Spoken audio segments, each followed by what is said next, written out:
चुनाव से ठीक पहले शाह और माप का खेल शुरू हो गया है।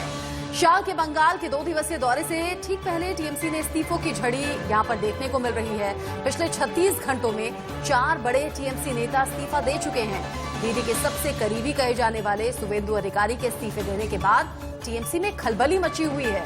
सियासी उठापटक के बीच में घबराई हुई ममता बनर्जी ने टीएमसी नेताओं की इमरजेंसी मीटिंग बुलाई है। बंगाल में ये बगावत दीदी को महंगी पड़ सकती है। एक के बाद एक नेताओं का टीएमसी जाना दीदी के लिए अच्छे संकेत नहीं है। शुवेंदु अधिकारी के बाद जितेंद्र तिवारी, शीलभद्र दत्ता और कबीरुल इस्लाम के पार्टी छोड़ने से दीदी को बड़ा सियासी नुकसान हो सकता है। शुवेंदु अधिकारी के बीजेपी में जाने के स्पष्ट संकेत मिल रहे हैं। बस दिल्ली कूच करने की देरी है। खबर यह भी है कि पार्टी और कुछ विधायक टीएमसी को बाय बाय कह सकते हैं। ऐसे में आने वाले वक्त में मुश्किलें ममता बनर्जी की बढ़ती हुई। टीएमसी में खलबली है। अमित शाह दौरे पर पहुंचने वाले हैं। बंगाल के सियासी हलचल पर अंदर की बात बता रहे हैं कोलकाता से हमारे संवाददाता तापस सिंह गुप्ता। पत्र देने के 24 घंटे भी अभी तक नहीं बीता कि शुवेंदु अधिकारी के नाम का पोस्टर्स कोलकाता के अलग अलग जगहों पर देखने को मिल रहा है। यहाँ पर आप देख सकते हैं कि नया पोस्टर देखने को मिल रहा है। बड़ा सा प्लेकार्ड लगाया गया है यहाँ पे बांग्ला में लिखा हुआ है नया बांग्ला शांति। इसका मतलब ये है कि नया बंगाल को जो आगे लेकर जाएगा वो है शुवेंदु अधिकारी। और खास बात यह है कि इसका जो बैकड्रॉप है ये केसरी रंग का है, तो एक सिग्निफाई करता है कि वो आने वाले दिनों में उनका पॉलिटिकल कलर क्या हो सकता है। हालांकि ये apolitical organization forum for all Bengal social and cultural organization के नाम से एक ऑर्गेनाइजेशन ने यहाँ पर ये प्लेकार्ड को लगाया है। और दूसरी ओर अगर कुछ कदम हम और चलते हैं तो यहाँ एक फेस्टिवल देखने को मिलेगा। आप देख सकते हैं ये दूसरा फेस्टिवल है अलग तरीके का, जहाँ लिखा हुआ है मानुषर काज करते कोनो पद लागे ना, जिसका मतलब अगर आप लोगों के लिए आपको काम करना है तो उसके लिए आपको कोई किसी भी पद की जरूरत नहीं है। आमड़ा दादा रोनुगामी, हम दादा के साथी है। ये एक अलग सा फेस्टून हमें देखने को मिल रहा है। गौरतलब हम इस समय दक्षिण कोलकाता के सादन एवेन्यू इलाके में मौजूद है, जो ममता बनर्जी के घर से तकरीबन 1 से 1.5 किलोमीटर की दूरी पर ये जगह स्थित है। तृणमूल कांग्रेस का गढ़ माना जाता है ये कोलकाता में। और इस तरह का पोस्टर्स और फेस्टून पूरे पश्चिम बंगाल के अलग अलग हिस्सों में देखने को मिल रहा है। रातों रात ये सारे पोस्टर्स और प्लेकार्ड सब सामने आ चुके हैं। और ये केसरी रंग का जो प्लेकार्ड हमें देखने को मिला ये भी कहीं ना कहीं इंडिकेट करता है कि इस शुवेंदु अधिकारी का पॉलिटिकल कलर, राजनीतिक रंग आगने वाले दिनों में क्या हो सकता है। जोरों की खबर कि आने वाले 24 घंटे में शुवेंदु अधिकारी बीजेपी में शामिल होंगे। अमित शाह के रहते हुए उस मंच में उनको देखा जाएगा। उनके साथ कई और विधायक, कई और तृणमूल के नेता भी शामिल हो सकते हैं। लेकिन उससे पहले इस तरह का प्लेकार्ड्स और फेस्टून्स अलग अलग जगहों पर आया। कहीं ना कहीं ये एक संदेश जहाँ जो शुवेंदु अधिकारी के जो करीबी है उनके तरफ से एक संदेश कहीं ना कहीं तृणमूल कांग्रेस के लिए और रखा गया है। और इस तरह का पोस्टर्स और प्लेकार्ड पूरे पश्चिम बंगाल के अलग अलग हिस्सों में अब लगाया गया है। Tapas Singh Gupta, India news, Kolkata.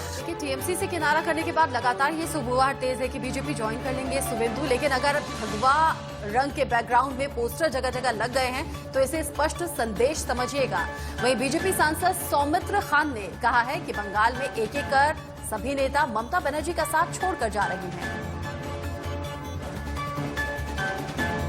ममता बनर्जी का टीएमसी टूट जा रहा है क्योंकि उसका जो भाईपो राज चल रहा था, उसका जो पीसी बुआ भतीजा का जो राज चल रहा था, बुआ भतीजा का राज अभी नहीं चलेगा। बंगाल का आदमी नहीं मान रहे बोला, क्योंकि वो सिर्फ इतना प्रेशर पॉलिटिक्स किया है, इतना शोषण का राजनीति किया है, इतना काटमानी का राजनीति किया है, इतना दंगा का राजनीति किया है। उसने बंगाल का हर बूथ से हर आवाज उठ रहा है, हर पब्लिक से आवाज उठ रहा है कि चलो कम से कम तृणमूल को हटाओ, भाजपा को लेके आओ। 200+ हम लोग को सीट मिलेगा, ये अब लिख के रखिए। और तृणमूल कांग्रेस को ज्यादा से ज्यादा 60 से 70 सीट तक मिलेगा, बस 70 से 1+ भी नहीं होगा।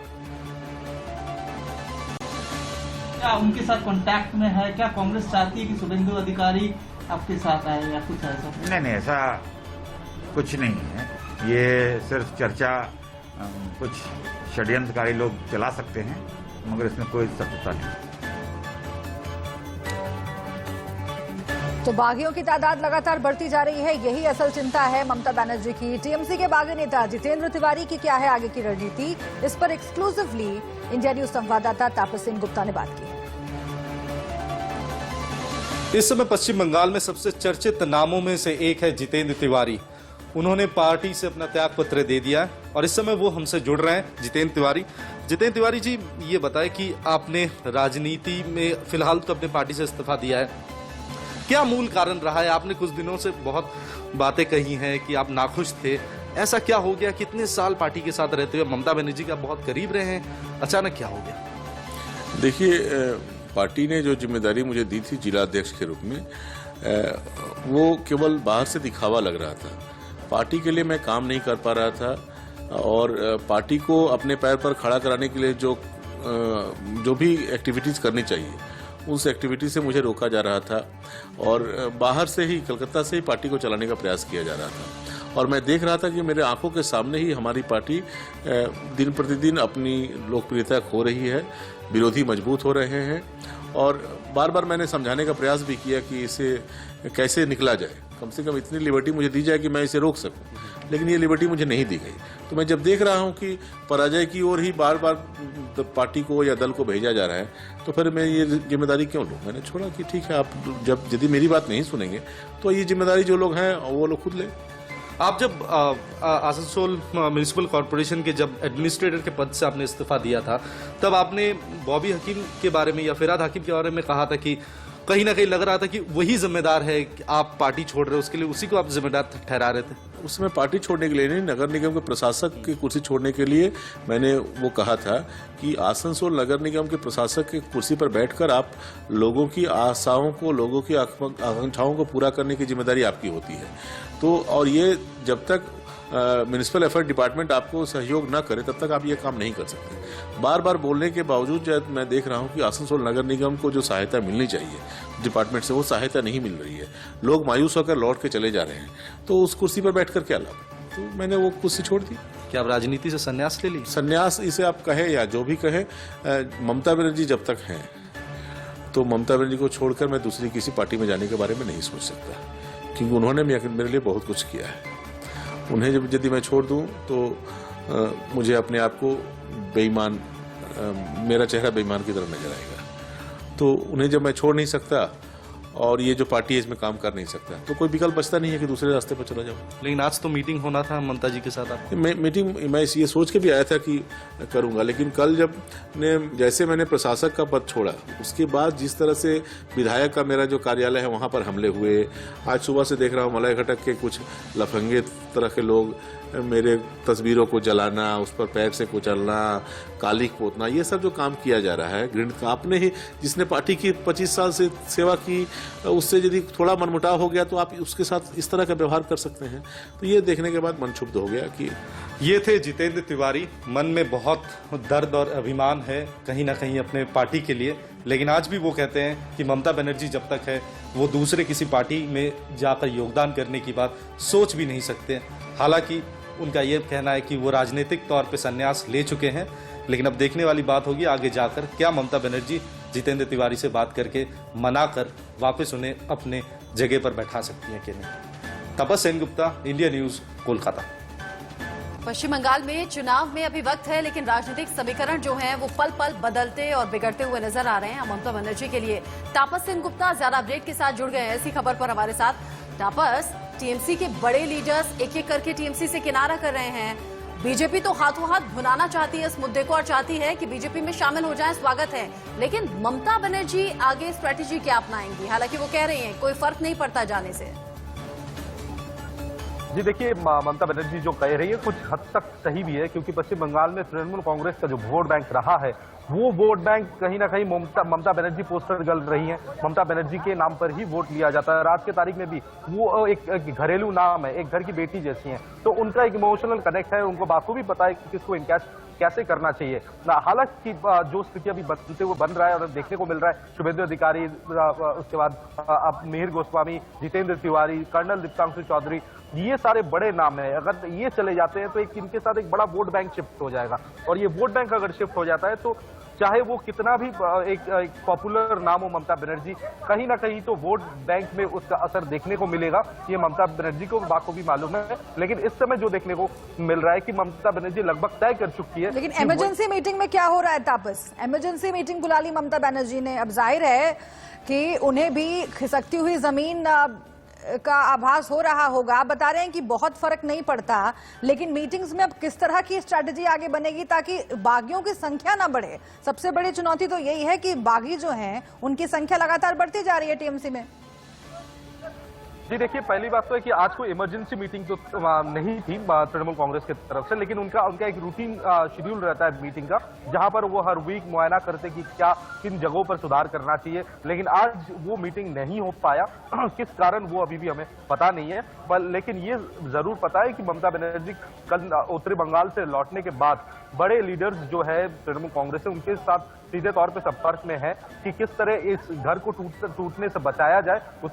का हर मुहिम कोशिश की जा रही है ममता बनर्जी की तरफ से। लेकिन जैसे जितेंद्र तिवारी से आज मिलने की बात थी, और जितेंद्र तिवारी कोलकाता में भी थे, लेकिन जितेंद्र तिवारी के पास ना ममता बनर्जी का फोन आया, ना उनके पार्टी से कोई फोन आया, और ना ही जितेंद्र तिवारी जानना चाहते। तो ये जो एक एडमेंट बिहेवियर है कि मैं इनके सामने किसी भी तरह नहीं झुकूंगी, या फिर इससे किसी भी तरह का कॉम्प्रोमाइज या नेगोशिएशन नहीं करूंगा, ये जो एक रवैया है तृणमूल कांग्रेस का, ये कहीं ना पूरे पार्टी को ले डूबे। मतलब डैमेज कंट्रोल करने की कोशिश लगातार ममता बनर्जी और टीएमसी के टॉप लीडर्स की तरफ से हो रही है, जो कि ममता गुट के हैं, लेकिन उसके बावजूद भी कुछ नुकसान ऐसे रहेंगे जिन्हें भर पाना ममता के लिए आसान नहीं होगा। बहुत शुक्रिया तापस सेन गुप्ता इस अपडेट को हम तक पहुंचाने के लिए। पश्चिम बंगाल में हम सब जानते हैं जेपी नड्डा जब पहुंचे हुए थे, और इससे पहले भी बीजेपी कार्यकर्ता, और उसके बाद भी लगातार हमले हो रहे हैं, और इसी को लेकर केंद्र और बंगाल सरकार में ठन गई है। बंगाल के मुख्य सचिव अल्पन बंदोपाध्याय और डीजीपी वीरेंद्र सिंह को गृह मंत्रालय ने दिल्ली तलब किया, लेकिन उन्होंने कोरोना का हवाला देकर दिल्ली आने से मना कर दिया। अब केंद्रीय मुख्य सचिव अजय भल्ला उनसे वीडियो कॉन्फ्रेंसिंग के जरिए बात कर सकते हैं, ये जानकारी मिल रही है। वीडियो कॉन्फ्रेंसिंग के जरिए ये जो बातचीत होगी वो बहुत अहम हो सकती है, क्योंकि देखिए इन अधिकारियों को लेकर लगातार पेच फंसा हुआ है, और केंद्र बनाम पश्चिम बंगाल सरकार फिर से एक बार ये स्थिति बन गई है। इन सब के बीच वीडियो कॉन्फ्रेंसिंग के जरिए ये बातचीत होगी, ये जानकारी निकलकर सामने आ रही है। लगातार सुरक्षा को लेकर सवाल किए जा रहे थे। इलेक्शन कमीशन भी बंगाल बीजेपी के नेता पहुंचे, शिकायत की। हालांकि फिर इलेक्शन कमीशन की टीम भी पहुंची खुद कानून व्यवस्था का जायजा लेने के लिए, लेकिन लगातार जो बीजेपी कार्यकर्ताओं को टारगेट किया जा रहा है, हत्याएं हो रही हैं।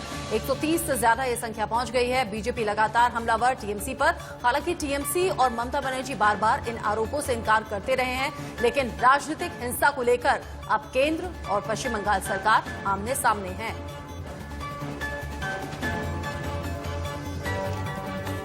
बंगाल के प्रशासन में केंद्र का दखल देना बिल्कुल गलत है। चुनाव से पहले ये केंद्र द्वारा राज्यों के अधिकारों को खत्म करने की कोशिश है। ऐसा कदम उठाकर संघीय ढांचे पर हमला किया गया है, ये अरविंद केजरीवाल कह रहे हैं। जी अरविंद केजरीवाल ने ये ट्वीट किया है जो हम आपको दिखा रहे हैं, और सीधे तौर पर उन्होंने राज्यों का बचाव करते हुए हमला किया है केंद्र सरकार पर। इससे पहले भी अरविंद केजरीवाल हम देख रहे हैं धीरे धीरे विस्तार अपनी पार्टी का करते हुए, चाहे वो किसान आंदोलन में उनके समर्थन में जाने की बात हो, या फिर 2022 में उत्तर प्रदेश चुनाव में उतरने की बात हो। उधर कैप्टन अमरिंदर सिंह कह रहे हैं कि ये सिर्फ राजनीतिक फायदा लेने की कोशिश है, और अब पश्चिम बंगाल के मुद्दे को लेकर अरविंद केजरीवाल का ये ट्वीट सामने आया है।